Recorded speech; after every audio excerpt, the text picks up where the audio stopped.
Mi nombre es Nelia Márquez. Hoy vamos a tratar el tema del bullying. ¿Qué es el bullying? El bullying es una palabra inglesa que significa intimidación. El bullying se refiere a todas las formas de actitudes agresivas, intencionadas y repetidas que ocurren sin motivación evidente, adoptadas por uno o más estudiantes contra otro u otros. El hostigamiento y el maltrato verbal o físico entre escolares es bullying. Es un acoso sistemático que se produce reiteradamente en el tiempo por parte de uno o varios acosadores a una o varias víctimas. Los expertos señalan que el bullying implica tres componentes claves. El primero de ellos es un desequilibrio de poder entre el acosador y la víctima. Este desequilibrio puede ser real o solo percibido por la víctima. Segundo, la agresión se lleva a cabo por un acosador o un grupo que intentan dañar a la víctima de un modo intencionado. El tercero, existe un comportamiento agresivo hacia una misma víctima que se produce de forma reiterada. El esquema del acoso escolar es el siguiente: actos intencionados de intimidación y victimización que se perciben en una situación de superioridad, dirigido a otro que se considere indefenso, se dan por parte de un compañero, llevado a cabo por medio de insultos, golpes, rumores, difamaciones, aislamiento social, burlas, entre otros. De no hacer algo, puede durar meses o incluso años. Tipos de acoso escolar. Con frecuencia aparecen varios tipos de forma simultánea. El físico consiste en la agresión directa a base de patadas, empujones, golpes con objetos, entre otros. También puede ser indirecto cuando se producen daños materiales en los objetos personales de la víctima. El verbal es el más habitual. Solo deja huella en la víctima. Las palabras tienen mucho poder y minan el autoestima de la víctima, mediante humillaciones, insultos, motes, menosprecio en público, entre otros.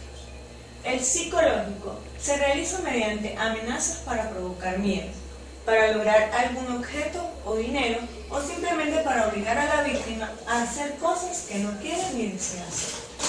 El social consiste en la exclusión y en el aislamiento progresivo de la víctima. En la práctica, los acosadores impiden a la víctima participar, bien ignorando su presencia y no contando con él en las actividades normales entre amigos, compañeros de clase. Aquí tenemos un porcentaje de más o menos cómo se presentan los tipos de bullying en la sociedad. El bloqueo social, ¿en qué consiste? Agrupa las asociaciones de acoso escolar que buscan bloquear socialmente a la víctima. Todas ellas buscan el aislamiento social y su marginación impuesta por conductas de bloqueo. La manipulación social agrupa aquellas conductas de acoso escolar que pretenden distorsionar la imagen social del niño y envenenar a otros contra él. La coacción agrupa aquellas conductas de acoso escolar que pretenden que la víctima realice acciones contra su voluntad. Mediante estas conductas, quienes acosan al niño pretenden ejercer un dominio y sometimiento total de su voluntad. ¿Cómo se desarrolla el bullying?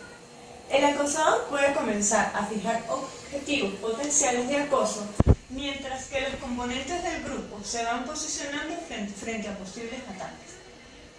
Pronto el acosador pasa a realizar pequeñas intimidaciones que no son afrontadas eficazmente por la víctima, mientras que los espectadores o bien apoyan o se desentienden de las primeras agresiones.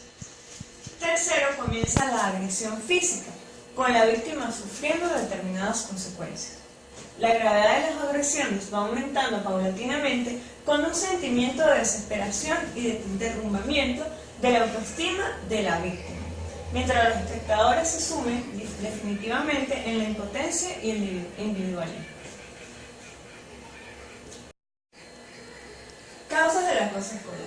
Las causas del bullying residen en los modelos educativos de los niños. En general, las causas o factores que provocan el acoso en los centros educativos suelen ser personales, familiares y escolares. En lo personal, el acosador se ve superior, bien porque cuenta con el apoyo de otros atacantes o porque el acosado es alguien con muy poca capacidad de responder a las agresiones. En la mayoría de las ocasiones, el acosador lo que quiere es ver que el acosado le está pasando mal. El bullying puede darse en cualquier colegio, bien sea público o privado, pero según algunos expertos, cuanto más grande es el centro escolar, más riesgo existe de que haya acoso escolar. A esta característica hay que añadir la falta de control físico y la vigilancia en los centros de educación. Aparte de eso, el tratamiento que se da a los alumnos es muy importante. La falta de respeto, la humillación, las amenazas o la exclusión entre el personal docente y los alumnos llevan a un clima de violencia y a situaciones de agresión.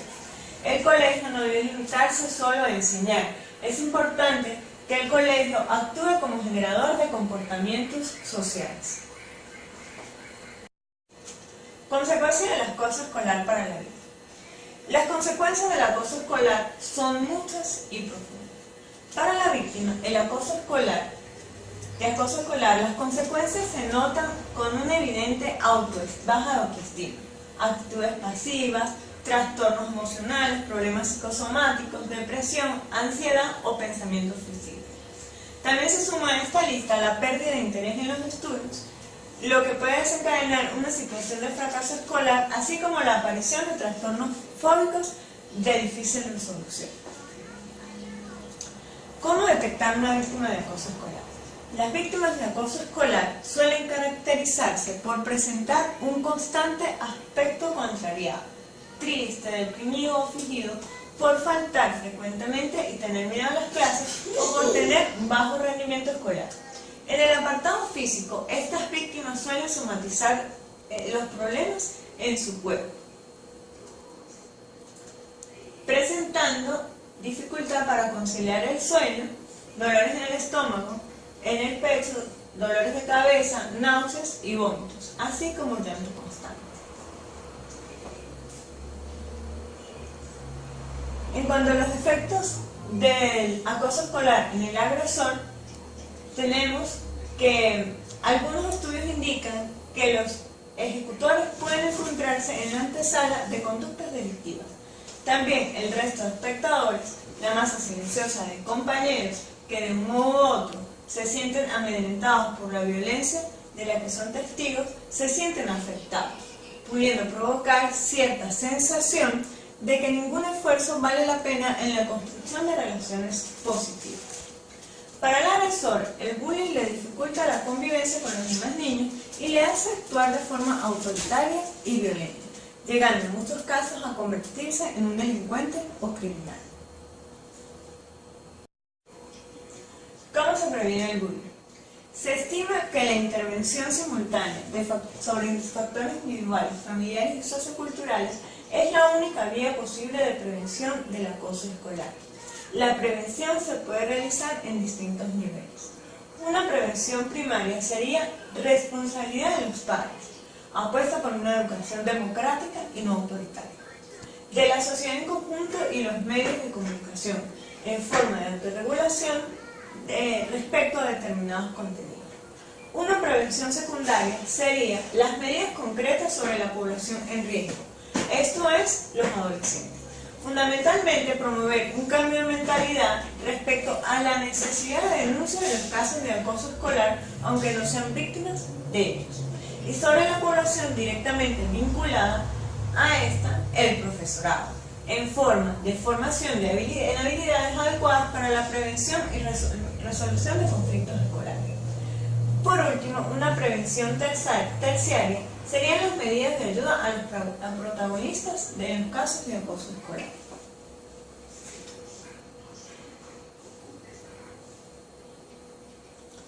Comprensión y respeto, esto es lo más importante para convivir con los demás y sobre todo no creer que uno es mejor que nadie. No te quedes callado, basta de bullying.